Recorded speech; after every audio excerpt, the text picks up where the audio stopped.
This episode contains some graphic details and violent death. For younger audiences, parents should preview this episode to make sure your child is ready to hear this part of history. The Reformation in Germany was in full swing under Martin Luther, and the Catholic Church was under the threat of losing power in Germany. Then England had a Reformation. But unlike the Reformation in Germany, this Reformation came not from seeking truth, but from a king who didn't like being told what to do.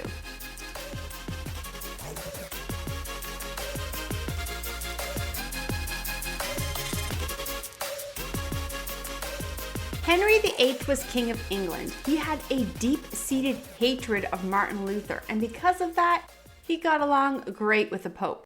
Henry was married to Catherine of Aragon. Now, Catherine, at the age of 3, had been married to Henry's older brother. It was, of course, simply a marriage on paper. It was decided for Catherine that she would be the wife of the future King of England. However, the future king, Prince Arthur, died suddenly just 5 months after their so-called marriage. Catherine, just a toddler at the time, had no idea she was now a widow. When Arthur's younger brother Henry VIII was ready to take the throne, Catherine was married to him. Now a young lady, the two took their positions as head of England. Catherine was very smart, and at one point, when Henry was away in France, Catherine was the regent of England, and they won a significant battle of Flodden under her leadership. Catherine gave birth to a baby girl named Mary, and Henry was angry. He wanted a son, and he saw it as a personal insult that Catherine would give birth to a girl. And as time passed, Catherine did not get pregnant again. King Henry decided he wanted to get rid of his wife and get a new one. He wanted a wife that would give him a son, so he asked the Pope for an annulment. Now, I've heard this story my entire life, and even in history classes in high school, I was told that Pope Clement didn't allow King Henry to divorce his wife because the church was against divorce. This is simply not historically accurate. Yes, the church did not allow divorce, which is why the king asked for an annulment, not a divorce. And popes did this all the time for kings.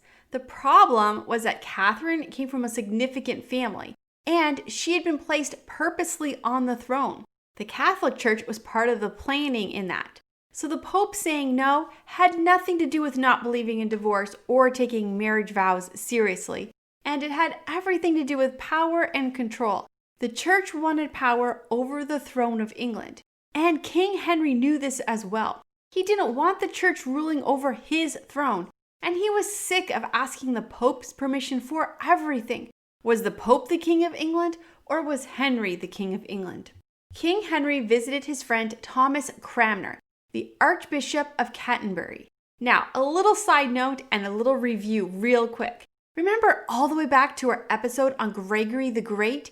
He had sent a group of missionaries to visit the Anglos and to bring the gospel to them. The missionaries, when they arrived, were given a small chapel and allowed to use it as a church.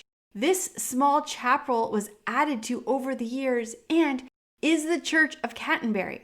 And it is this church the Archbishop of Canterbury, Thomas Cranmer, met with the King of England to talk about leaving the Catholic Church and starting a whole new church. It would be called the Church of England. It would be basically the same as the Catholic Church, except the head of the church would be the king, not the Pope. Rulers of nations across Europe were frustrated that the Pope was over them, but none of them had come up with such a daring plan. But perhaps, since Germany had started a new church, sort of, although technically Germany hadn't started it, the people of Germany had started it, well, maybe England, in fact, the throne of England, could do the same thing. The year is 1525. You walk down the street and enter the White Horse Tavern. This isn't a tavern with men fighting, drinking, and gambling. No, this is a tavern where men meet to talk, to debate, to read. Hugh Latimer, Robert Barnes, Thomas Binley, Miles Coverdale, Matthew Parker, Nicholas Shaxton, John Rogers, John Bale, and William Tyndale, all sitting at a table talking about the writings of the men from Germany. Some call this tavern Little Germany. These are men of God who wanted to bring a reformation to England. They wanted to break free from the Pope and have the freedom to write and preach the Bible. You join the men, you have news. I've met with the king. He's going forward with his plans of a new church, the Church of England. The group breaks out all at once, speaking. What will this mean? Will the Reformation really come here to England? Thomas Cranmer did meet with these men at the White Horse Inn. And while the king wanted a reformation to get himself out of under the thumb of the Pope, the men in the inn wanted a reformation for an entirely different reason. They wanted the light of the gospel to spread across England. With the help of Thomas Cranmer, the king did leave the church and start his own church, the Church of England. And the first thing on his list was to annul his marriage to Catherine. He already had a new wife in mind, Anne Boleyn. Catherine and her young daughter Mary were sent out of the kingdom and sent to live in Kimbolton Castle. Mary was very young, but the memory of that day stayed with her forever, and as she left her home, she vowed she would return one day and have her revenge. The marriage of Anne Boleyn happened very quickly. She was a Protestant, and for the Catholics in England, that made them very angry. But for the king who was starting his own church, it was perfect. Anne Boleyn was very smart, and as a Protestant, she had a lot of ideas for this new church. But King Henry had not married her for her ideas. She had one job: give him a son. Anne got pregnant, but she had a little girl, Princess Elizabeth. The king was angry, and once again, he saw it as a personal insult that his queen would give him a daughter. He also did not like that Anne was constantly sharing her ideas and refused to be the quiet, submissive wife he thought he was signing up for. He began to regret leaving his first wife, and he began talking to his aides about going back to Catherine. Then Anne got pregnant again, and the king decided to wait and see if it would be a boy or a girl. Then, January 7th, 1536, word came to the king that Catherine had died of an illness. A few days later, on the day of Catherine's funeral, everything went from bad to worse. The king was participating in a tournament that day. Anne was in the castle when an aide came to her. It was clear something terrible had happened. The king had been thrown from his horse, and he was badly injured. In fact, he may die. Anne went into shock. Her aides helped her to the bed, but she just could not calm down. Then suddenly, she went into labor. She gave birth to a little boy, but the baby was only 15 weeks old and died. The king recovered from his fall and learned that Anne had given birth early to a little boy, and the boy had died. He went into a rage, and it was the end of Anne. Shortly after that fateful day of Catherine's funeral, the king's accident, and the early birth and death of the prince, the king had 3 men arrested for having an affair with the queen. Anne and the men all said there was no truth to this, and the king gave no evidence. However, all 3 of the men were killed. Then, on May 19th, 1536, Anne was beheaded. The king now had 2 daughters, Mary and Elizabeth, both of them motherless. The day after the beheading of Anne, the king announced his engagement to Jane Seymour, and just 10 days later, they were married. On October the 12th, 1537, Jane gave birth to a little boy named Edward. Shortly after his birth, Jane got an infection, and not long after that, she died. The king, however, had his son, and Edward was the greatest treasure the king could have hoped for. The king made Thomas Cranmer the tutor of Edward, and basically, Thomas became the man who raised the young boy. By this point, Thomas Cranmer had spent years meeting at the White Horse with the other great leaders of the Reformation. He had come to have a great understanding of the Bible and a love for Jesus Christ. So he raised little Edward to love Jesus and to know his Bible. The king then married Anne of Cleves, a 25-year-old, and then divorced her just a few months later for a 17-year-old named Catherine Howard. Catherine was in love with a young man named Francis Dorman, and they were engaged when the king decided to marry her. Catherine had Francis come and work at the castle so they could continue to be together. When the king found out about the young teenage couple, he had them both killed. Then the king got sick suddenly and died. He was a pretty wicked man and definitely had not started the Reformation in England under any thoughts of looking for truth. But he left behind an 8-year-old son who took the throne. Edward was just a child, but as a child, he made it his goal to see England become the light of the gospel. Thomas Cranmer remained his main guidance, and the Reformation took off. There was nothing holding it back. There was no pope, no king. They could preach what they wanted, write what they wanted, and openly share the good news of Jesus Christ. Edward wanted nothing more than to please his Lord and Savior, Jesus Christ. And his time on the throne was a time of peace and freedom in England. Then, suddenly, at the age of 15, Edward became sick. As the months passed, it became clear to everyone that Edward would not live much longer. Edward was not afraid to die, but he was afraid to leave England in the hands of his older sister, who was next in line for the throne. Mary had vowed her revenge on the Church of England, who she blamed for her mother's exile and death. And now, as a young lady, she could take the throne and have that revenge. Edward knew that he had the power to give his throne to someone of his choosing before he died. Edward had a cousin named Jane. Jane was just 1 year older than Edward and shared his love of Jesus Christ. Edward declared Jane as the next queen just before he died. On July 10th, 1553, Lady Jane Grey became the Queen of England.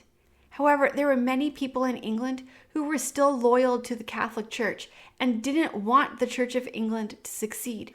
These same people had loved Catherine and had seen Catherine as a rightful queen the entire time. And they believed Mary would be just as wonderful as Catherine had been. They wanted the Church of England to be eradicated, and they saw only one person who would do that, Mary. Over the next week, Mary and her supporters worked together, and Mary was also pronounced Queen of England. Now, there were 2 queens. But although the Church of England had spread throughout King Edward's reign, the support for the Catholic Church was stronger, and just 9 days after she became queen, Lady Jane Eyre was taken before the people. She stood and she said these words, "Good people, I am come hither to die, and by a law I am condemned to the same. The fact indeed against the Queen's Highness was unlawful, and the consenting thereunto by me. But touching the procurement and desire thereof by me, or on my behalf, I do wash my hands therefore in innocency, before God and the face of you, good Christian people, this day." She then recited Psalms chapter 51. After that, she took off her gloves. She reached into her dress and took her handkerchief out. She placed both of them in the hands of her maid, who was standing beside her. The man who had the job of killing her stood forward and looked at her. "Please give me your forgiveness." "I grant you forgiveness. I pray you dispatch me quickly." Jane then took blindfolds. She tied them around her head. But with her eyes blindfolded, she could not see where the block was. She reached out and could not find it. The young 16-year-old then began to cry. "What shall I do? Where is it?" Sir Thomas Bridge, a deputy lieutenant, stepped forward. He took her hand and helped her to find the block. She laid her head on the block and said, "Lord, into thy hands I commend my spirit."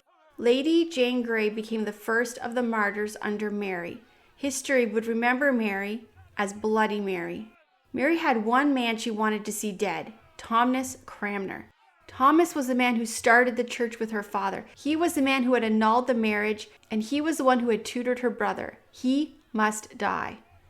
Thomas was arrested and told to recant the faith or die. Thomas had seen a lot in his life, and he decided the best thing to do was recant, do what the Queen wanted, and then once the Queen was gone, he could continue his work. He signed the paper recanting everything and pledging his loyalty to the Queen and the Pope. Mary was furious. She vowed to find a way to kill him anyway. In the meantime, Mary rounded up the heads of the Church of England. She had them taken back to their churches and burned at the stake in front of the church for the congregation to see. She then continued her killing by burning alive anyone who refused to vow allegiance to the Catholic Church. This included men, women, and even children. No one was spared. Thomas Cranmer watched as his friends from the White House Tavern were rounded up and refused to sign any paper or recant anything. He watched as women and children were burned alive rather than denounce the faith, and his heart was torn in two. Two of Thomas's good friends, Hugh Latimer and Ridley, were killed on the same day. As the men were led to die, Hugh Latimer said to his friend Ridley, "Play the man, Master Ridley. We shall this day light such a candle by God's grace in England as I trust shall never be put out." One day, Thomas stood up in church and said he should not have signed the paper. He did not have any allegiance to the Pope. In fact, the Pope was an antichrist and a devil. The pro-Catholics in the crowd ran and grabbed him, and he was immediately taken to be burned. As the fire was lit, Thomas took his right hand, the one that had signed the document, and put it into the flames until it burned off. And then the fire took the rest of him. Mary reigned for 4 years, and during that time many Christians fled England. But the Protestant church did not die, it grew. In fact, the church grew more under the reign of Bloody Mary than it did under Edward. Hugh Latimer's prayer had been answered. A candle had been lit, and it would not go out. Mary died with no heir to the throne, and that left Elizabeth, the daughter of Anne Boleyn, as the Queen of England. Elizabeth took the throne in a time when the Catholics and the Protestants were at odds, I guess you could say.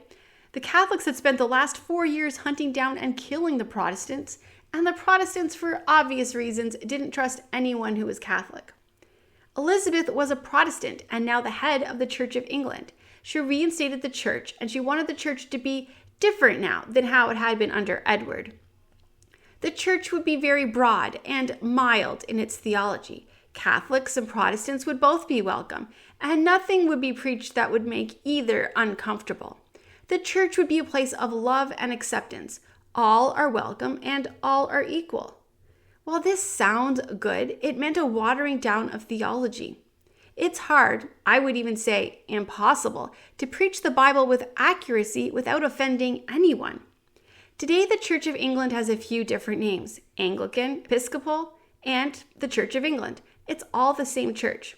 While there are great men and women of God who have lived and still live under the umbrella of this church, it never walked away from the teachings of Elizabeth, and still today is a church that has at its foundation a core value of peace and acceptance over theology. In our next episode, we're going to see what was happening in Scotland during this time, and how one queen in Scotland got wrapped up in the drama of Bloody Mary, and how one very short man with a sharp tongue changed Scotland. Today there's a bunch of churches named after him. In fact, there's one just down the road from where I live. We're going to be talking about Knox. So see you next week. Don't forget to visit lauraleesiemens.com. There are more podcasts with other amazing Christians on my website you're going to want to check out. That's right. For more blogs, podcasts, and videos, go to lauraleesiemens.com. I'll see you next week.